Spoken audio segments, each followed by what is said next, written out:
ह्या नवरात्रीच्या शक्तिपूजेच्या चौथ्या दिवशी आपल्याला ज्या देवीच्या स्वरूपाचं दर्शन घ्यायचं आहे ते स्वरूप आहे कुष्मांडा, माता कुष्मांडा. याचा अर्थ होतो ह्या जगताचं निर्माण करणारी, हे जगत निर्माण करणारी ती कुष्मांडा, जिच्या ठिकाणी निर्मितीची शक्ती आहे, नवसृजनाची शक्ती आहे.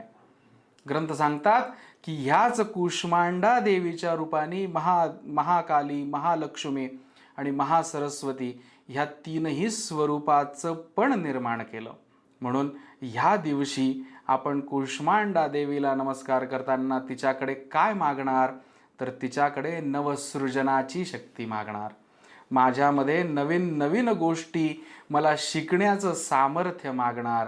आणि हे सामर्थ्य देवी कुष्मांडा तू तुझ्या छायेमध्ये आम्हाला घे आणि हे सामर्थ्य आम्हाला दे.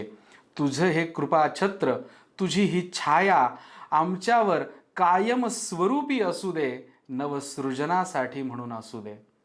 आज कुष्मांडा देवीकडे आपण हेच मागणार आहोत. या देवी सर्वभूतेषु छायारूपेण संस्थिता. नमस्तस्यै नमस्तस्यै नमस्तस्यै नमो नमः.